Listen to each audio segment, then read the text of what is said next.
Paddy Power are gearing up for Cheltenham and offering non-runner money back on all races at the Cheltenham 2018 Festival. Paddy Power, you beauty! Applies from midday on January the 9th. T's and C's apply. 18 plus. BeGambleAware.org.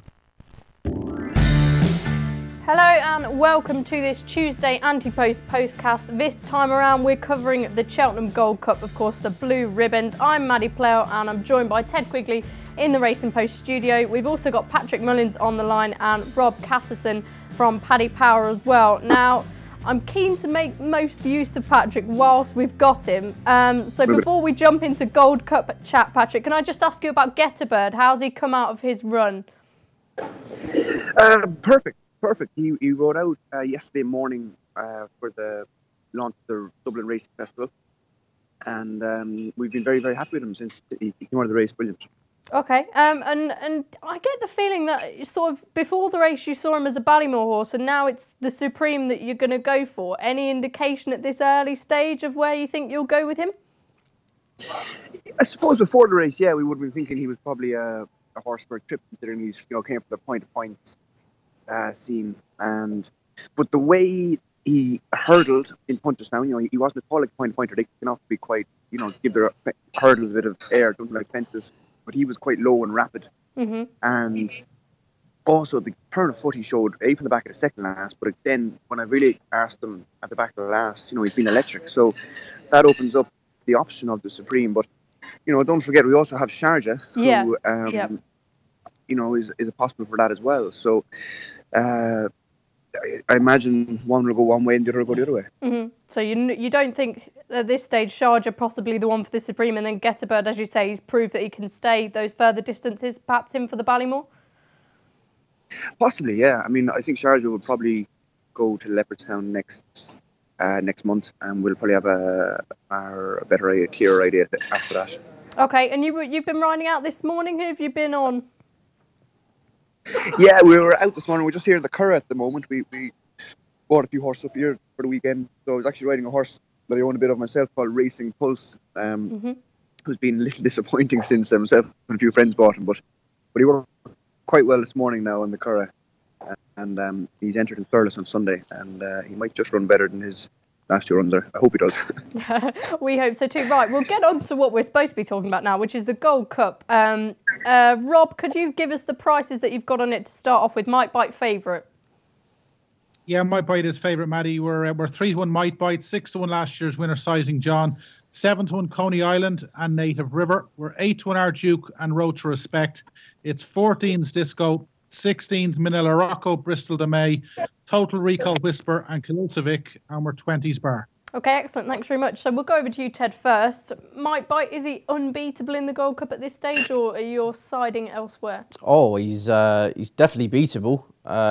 He wouldn't be 3-1 if that were the case, so he'd be a strong odds-on shot. But I think he's the right favourite. He deserves to be favourite. Of course, he's won the King George, an RSA Chase winner.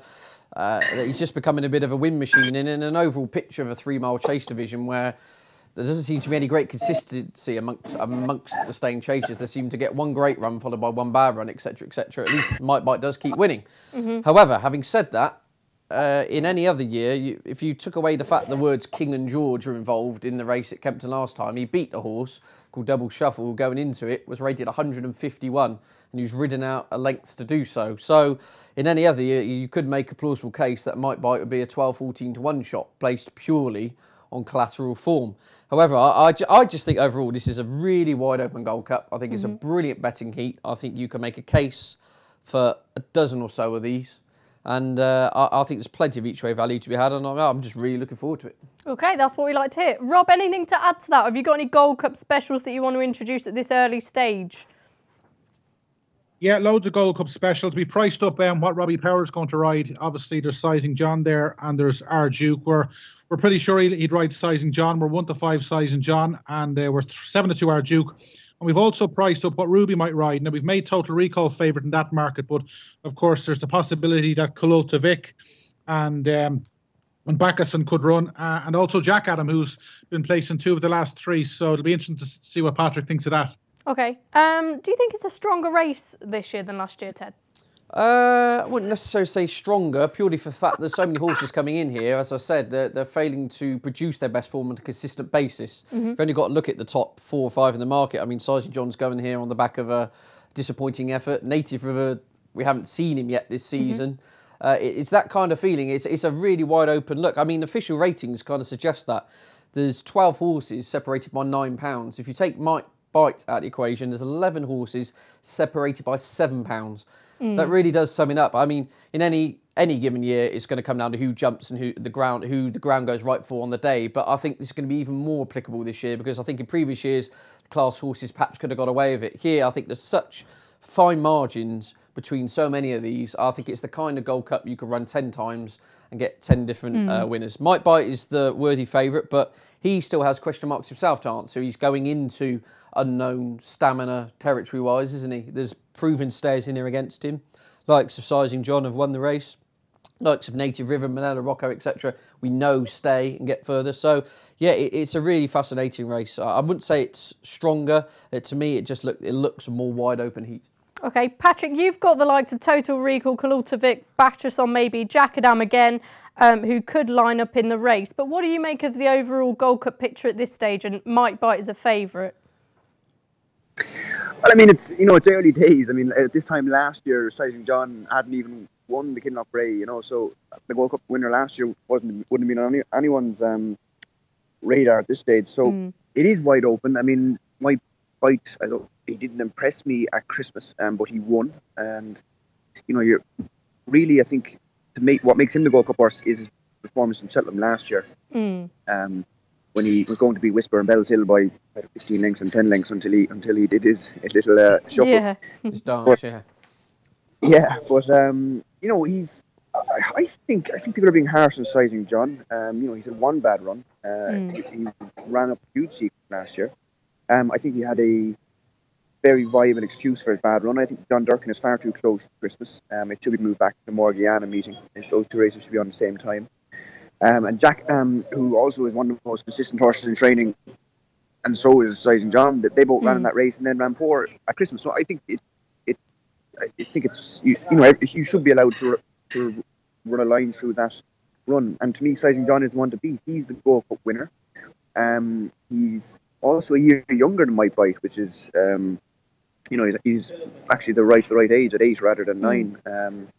And for me, he should be favoured regardless of his bad run at Christmas. Okay, I just want to ask you about Might Bite, because you have far more experience on a horse than any of us guys do. Would you be worried about him doing what he did at Cheltenham last year and it all happening again? Because he's done it before that as well. It is a worry, but with horses like that, once Nico will obviously be far more aware to it this year than he was maybe last year. I think when you know that it's a possibility that it'll happen, you can plan around it, which will probably make it easier this year. The only thing about Cheltenham is it's in there after the last fence, there is the entrance back to the stables, and not the stables, but back to the parade ring. So whether Nico has to maybe think about having a horse in his outside or stuff like that, I'm sure he'll take all that into account, and I don't think it's going to be a major worry for him. Okay, very interesting. We'll take a quick break now and we'll be back in a second. Paddy Power are gearing up for Cheltenham and offering non-runner money back on all races at the Cheltenham 2018 Festival. Paddy Power, you beauty! Applies from midday on January the 9th. T's and C's apply. 18+, begambleaware.org. Okay, welcome back to this Anti-Post Postcast. We're covering the Gold Cup. We've got Patrick Mullins, Ted Quigley and Rob Catterson with us. Patrick, I want to talk to you about Jackadam. We've mentioned the John Durkin just taking a lot out of him. He's been second in the Gold Cup twice now, and he's a 33-to-1 shot. Do you think, that's a fair price? Or, as you say, he's one of the most consistent horses around. How's he been at home and everything since?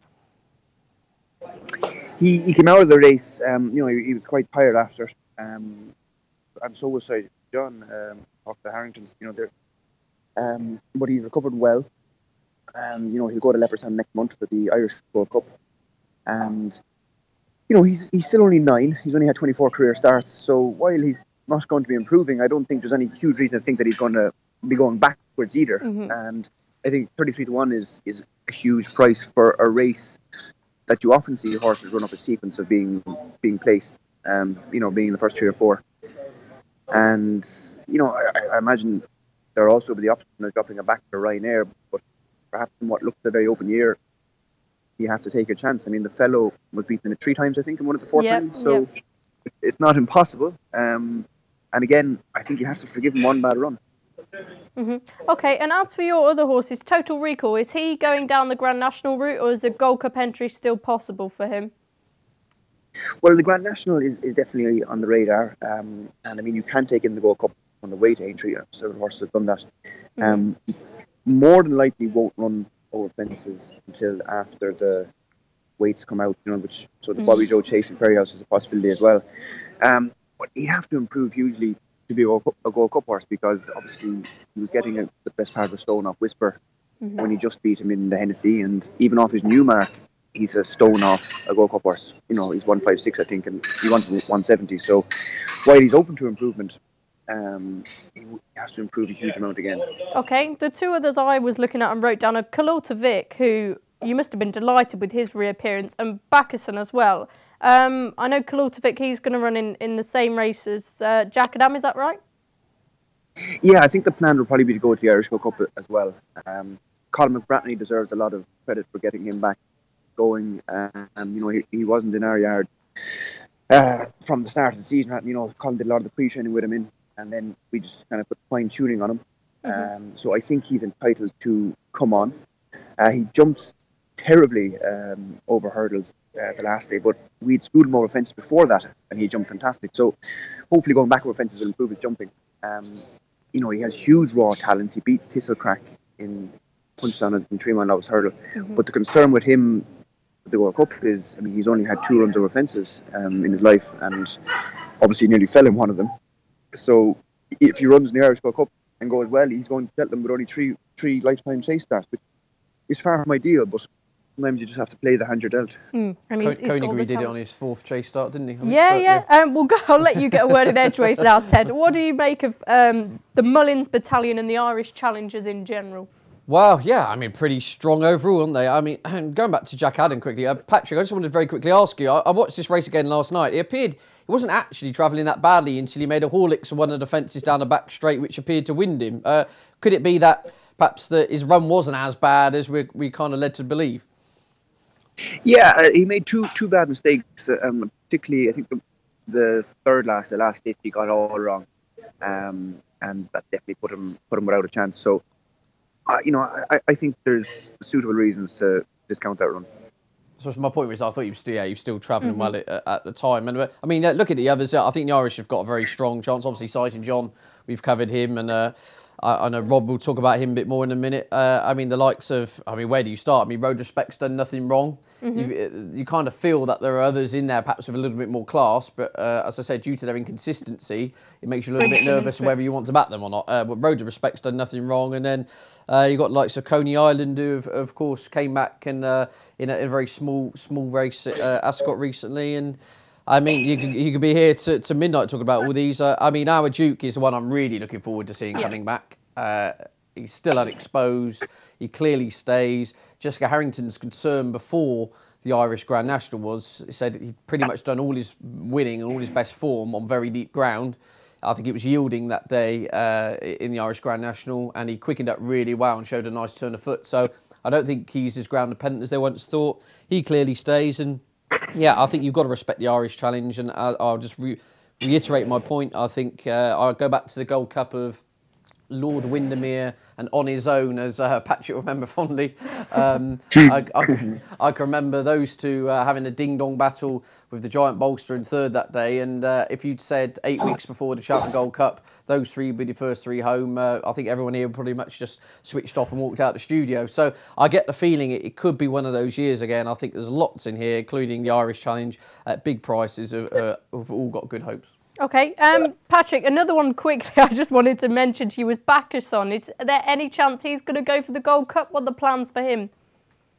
Yeah, that's definitely possible as well. He was fantastic in Tremor. He's not an overly big horse. He's quite small and narrow. We were half wondering, should we be sending him over fences? But when we schooled him, he has such scope. I mean, he's fantastic to watch over a fence. He really measures it perfectly and attacks them, which he'd actually be a better horse over a fence because of the way he jumps them. He'll have to set both. I mean, his wins in Thurles and Shmore were very impressive, but they're a long way off Gold Cup class. So it's possible that he could go to Leopardstown, or he might have to go straight to Cheltenham, because he had a hard race in Shmore the last day. It was very heavy ground. Okay. But I wouldn't discount him, no. Okay, so he is a likely runner then. He could be very interesting in the mix. Rob, what do you make of the Irish Challenge overall compared to the British one? Yeah, I think we have a great chance. As Patrick said, we've loads of chances. We've 4 of the top 6 in the betting. Obviously, in 2016, we did 1, 2, 3. Sizen John will go back as defending champion. We've got our Duke, as you've mentioned. Road to Respect has probably been the most consistent horse we've had in the last 12 months.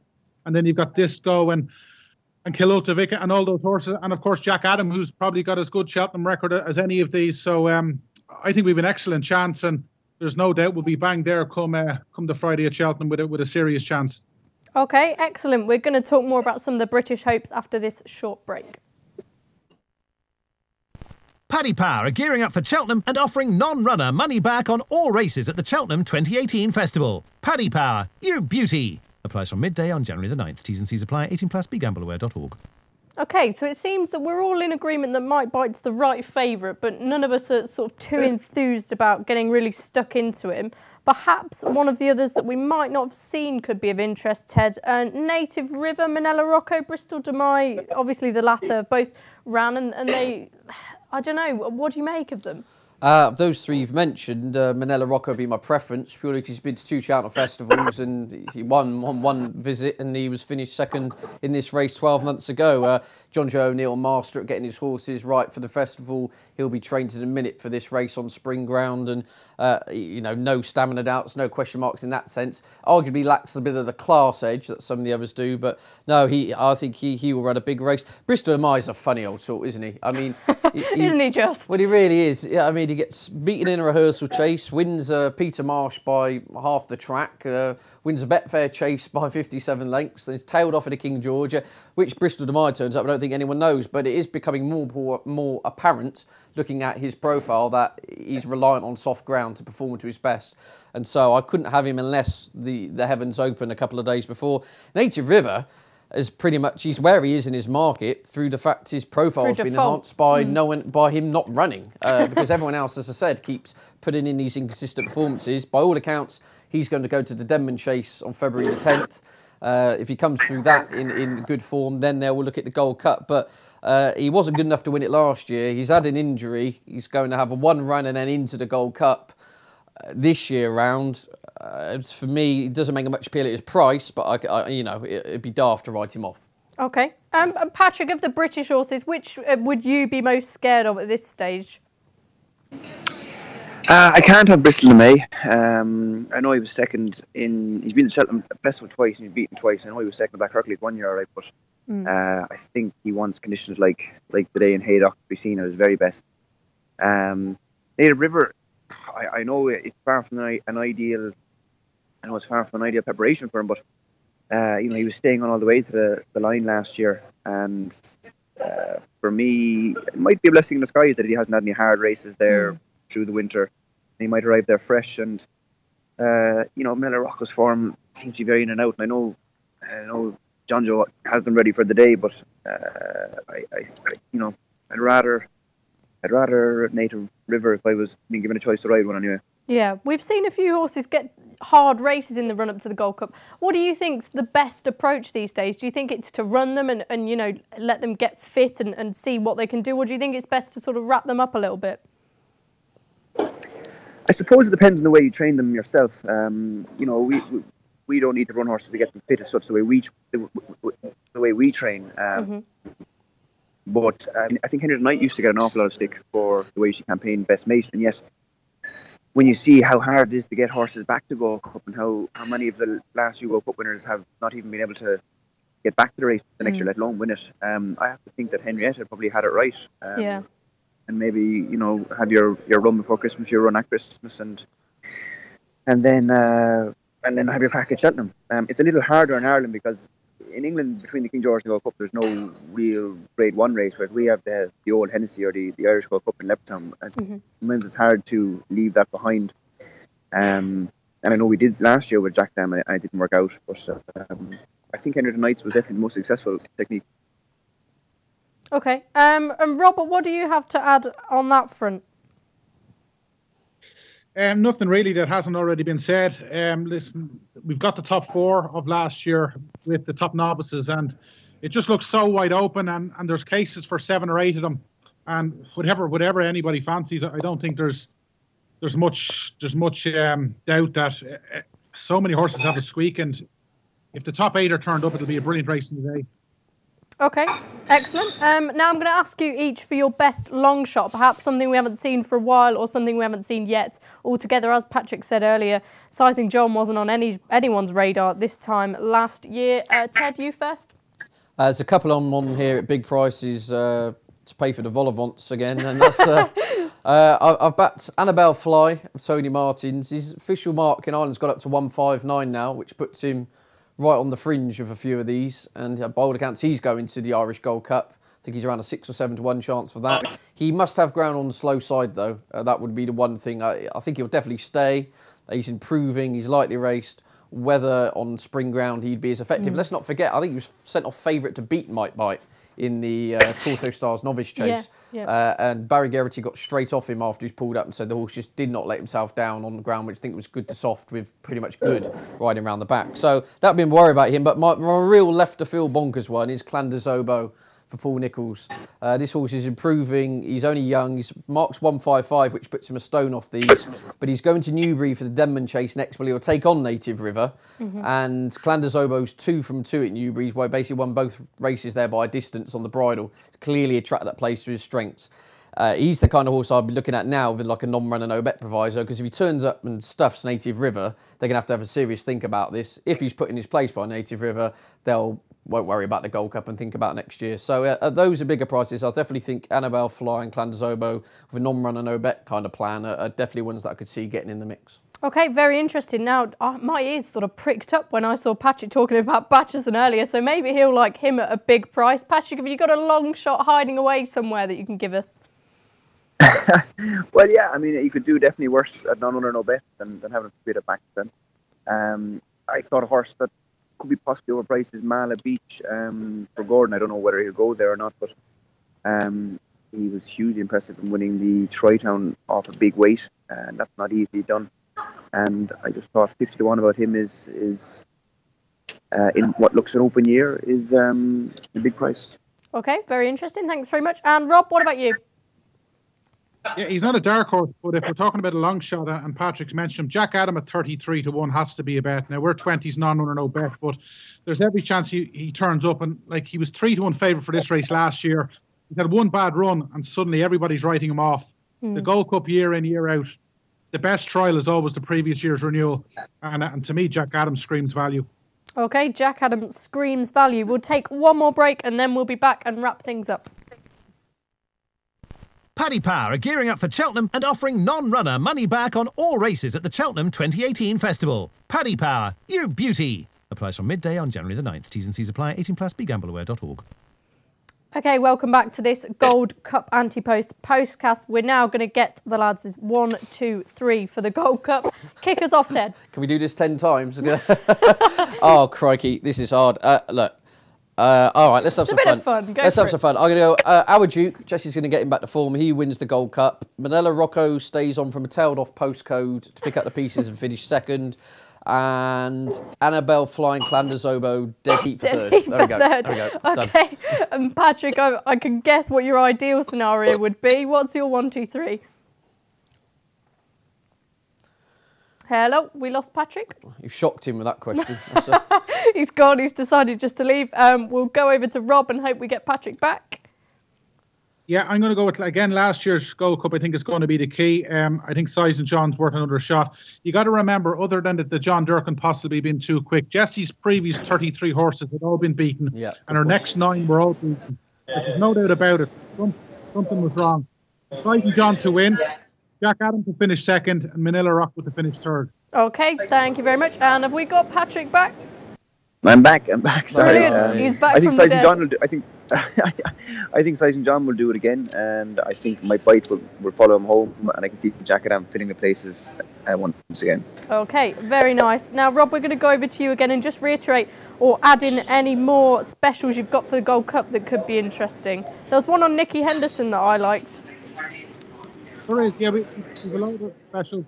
Nicky to have a horse placed in the 4th championship race. Obviously, he's got Bouvard there, who's odds on for the champion hurdle. He's got Altior in the champion chase. He's got Might by favourite for the Gold Cup. So we're 8-1, but he has a horse placed in all 4 championship races.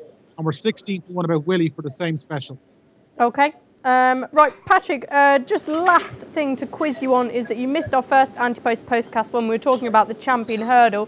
Who do you think's going to win, and can we have an update on Faheen in that sort of context? Yeah, Faheen, I mean, it was very, very strange. I mean, watching the race in the stands in Leopardstown, we could tell from after the second hurdle that all wasn't well. Paul said it was like flying a plane with no engine. And he pulled up sound. He was sound the next morning. Nothing has shown up. And he's back riding out. He's back in full work. So, I don't know. Do you believe in that mysterious bounce factor? I don't usually put too much mass on it, but perhaps that was all it was. But there's been no problems with him since, and I think he will probably turn up in Leopardstown next month, and I fully expect him to get back to. Okay, and what can you tell us about this bounce factor? I mean, you say usually you don't read too much into it. Why is that? Do you think it's just a bit of a myth? I can see perhaps if I would always put it down that maybe if a horse has had a long layoff and then they come back and they run well the first time, and maybe you come back to war too soon, you come back maybe 2, 3, 4 weeks later. But I mean, Faheen had plenty of time to get over his run, and his work at home had been as good as ever. And we do blood tests and we scoped them, and everything was 100%. But some people just say that whatever it is about a second run after a long layoff, that the horses can bomb out. And but I don't know. There's just something happened that we can't put our finger on anyway. Okay, and do you think if Faheen gets back to his best, then obviously he's got a really good chance of putting it up to Bouvard, don't you? What have you made of Bouvard this season? He's done what he's had to. He's won his hurdling is electric. He's fantastic to watch over a hurdle. But to me, he hasn't put in a performance like Faheen has put in a couple of times in his career. And I think if we get Faheen back to his best, he's the one that has to be beaten. Okay, well, best of luck with him, of course. That's the champion hurdle wrapped up from Patrick's perspective. Patrick, are you riding anything of interest this weekend? You've mentioned Racing Pool. Should be hoping for better with him. Anything else to note?